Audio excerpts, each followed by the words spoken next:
Welcome to Your Money Counts, a podcast brought to you by Marquette Savings Bank. In 2019, the Federal Trade Commission reported $201 million lost by Americans through fraud scams. People are falling for all types of fraudulent scams every day, often not even realizing that they've been scammed until it's too late. In our next few episodes, we're going to talk about fraud, different ways that you might be scammed, and of course, how we can protect ourselves from becoming a victim. Of course, avoiding scams comes down to knowing who you can trust and what to trust. So we'll start out with a little get to know your banker segment so that we can know why we should trust our guests. If you could introduce yourselves and tell us one reason people should trust you. My name is Lisa Lopez. I'm the Senior Vice President of Deposit Operations. And one reason people should trust me is because I'm a banker. My name is Scott Schaefer. I'm the Assistant Vice President and Information Security Manager. I believe one reason people can trust me is because I had to sign a code of ethics for ethical hacking, saying that I would not use the lessons I learned for bad. No, that's great. We take people at their oath. Good to meet you both and have you in the studio today for this important conversation. Why are we seeing such an increase in fraud? There could be several reasons. Let me start. The pandemic has definitely played into a role of it, but I want to make a point that that is not the reason it's been here. It just hasn't been as mainstream. It has increased a little bit, but the scams and the fraud have always been around.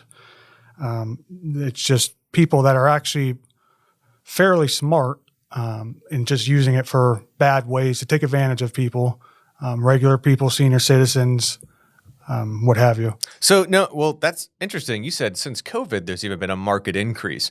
So, this growth from 2015 to 2019 doesn't even count the growth that we've seen because of the pandemic. So you're saying it's even much larger than that now.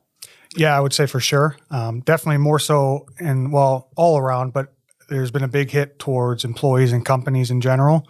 The fraudsters or bad actors, as we call them, are using the knowledge that these people are working from home. A lot of companies are working from home, and they want to take advantage of these people not being around other employees. Oh, sure. And we're all using new technology. So, right. It's the first time I'm using this. Like, it's actually pretty easy for me to get duped. I haven't used it enough to know that this should be suspicious.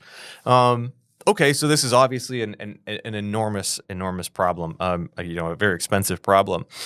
So today, as we talk about fraud, I know that we want to talk about spoofed call scams.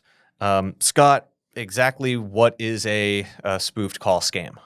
A spoofed call spam would be where the person or bad actor deliberately changes their phone number to portray they are someone else or from somewhere else. For instance, if I were to spoof my number, I could pretend to be Marquette Savings Bank and use their phone number so that you maybe get that trust right away from me. Or I could say I was from Kansas when I'm sitting in Pennsylvania, anything like that.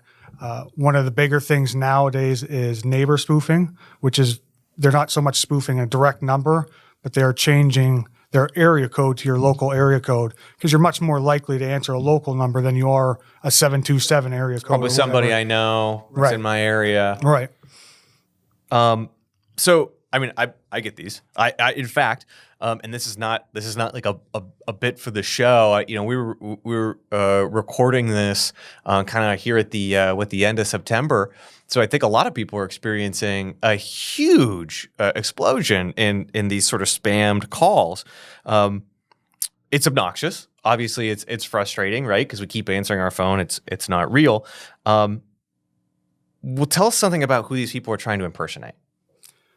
Well, some of the biggest scams now through the spoof calling, one of the biggest ones I've been seeing anyway locally is portraying to be the IRS.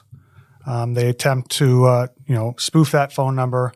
Again, really usually directed, I shouldn't say always, but usually directed towards, senior citizens and whatnot, into a scare tactic, into saying if you didn't, you owe us back taxes. If you don't pay this amount in so-and-so time, you will be arrested. That's a big one. Of course, portraying to be your bank or your credit union or whatever it be.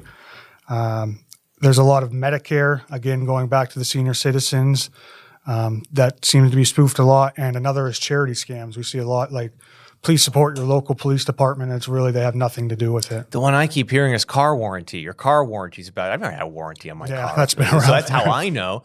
But I imagine if I had a warranty on my car, maybe it is about to expire. Like that's a reasonable expectation. So these sound like things people deal with, right? They're donations to your local fire department. They're, AARP, scams. They're car warranty scams. Like they're things that we regularly participate in. So I guess, Lisa, let's say I fell for one of these scams. I gave a person my account information, maybe even some personal information about my life. What exactly are they going to do with it? There's a lot of things they're going to do with it, and they've planned ahead of time. So as soon as you do give that to them, it's really, really important that you act quickly. They are going to either use your account number information and try to create fake checks off of your account, but that's a pretty simple scheme. Really what they're after is your identifying information and your credentials to log into internet banking so that they can pose as you and use your account either to drain all your money out of it or to move other people's money through it that is probably being laundered. So they might use my money and spend it. They might use my account information and like open up some other new account in my name, like a credit card, spend that. Apply for loans, apply for credit cards, just anything they can do to either cash out or move money around that they already have that they've cashed out on somebody else. And once they get my personal information, I figure they're not trying to get into just one thing. And like, well, what can we do with this? Does this guy have a PayPal? Does this guy have a Venmo? Does he have a bank account? Does he have a credit card? They're going to try and figure out everything that they can get access to. Absolutely. Absolutely. So identity theft, once it's happened, by the time we hear about it, when a customer's calling us and saying, hey, I just think I fell for something, I gave out all my credentials, we tell them to take action quickly. We send them to the Federal Trade Commission, put alerts on their credit report, do those kinds of things, but that's like a reactive approach.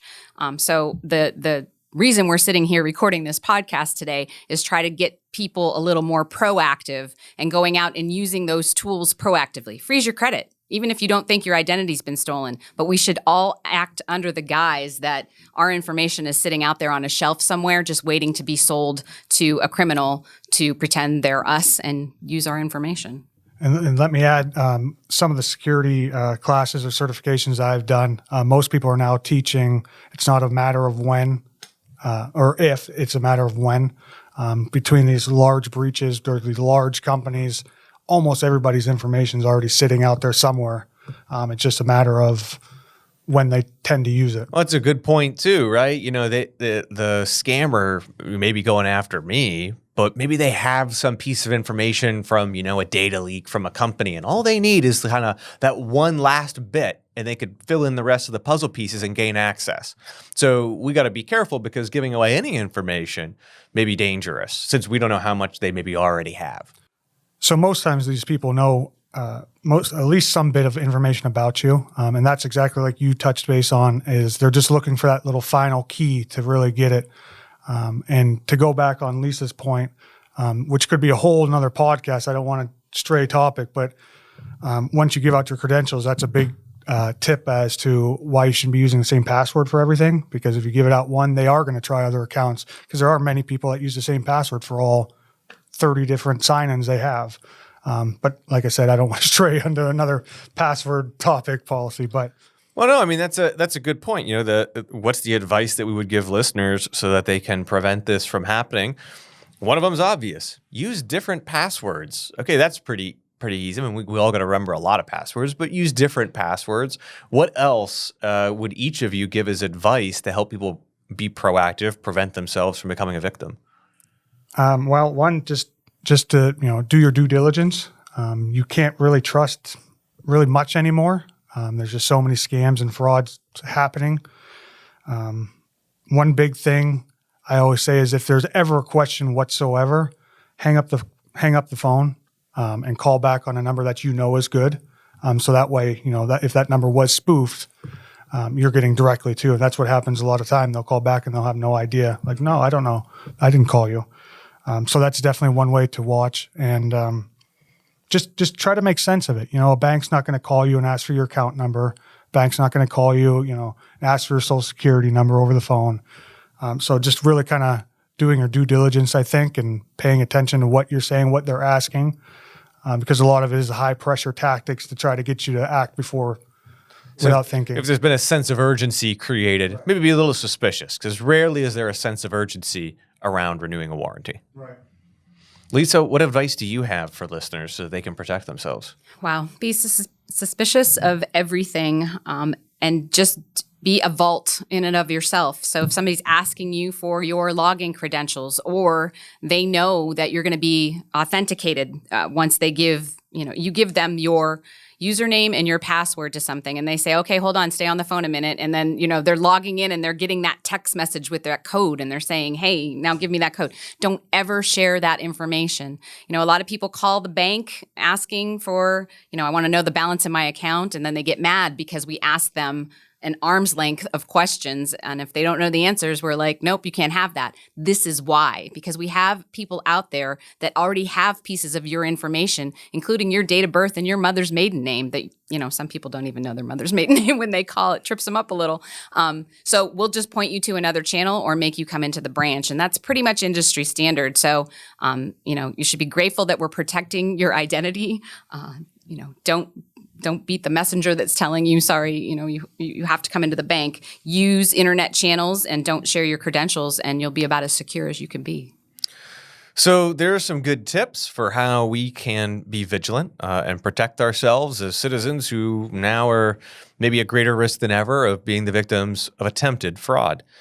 You can stay up to date on the latest local and national scams happening now by visiting Marquette's Fraud Protection Center at marquettesavings.bank. If you found our conversation today helpful, then subscribe to Your Money Counts podcast, and new episodes will be automatically downloaded for you. Don't forget to write a review and let us know how we're doing. We'd love to hear from you. The Your Money Counts podcast is brought to you by Marquette Savings Bank, an equal housing lender and member FDIC.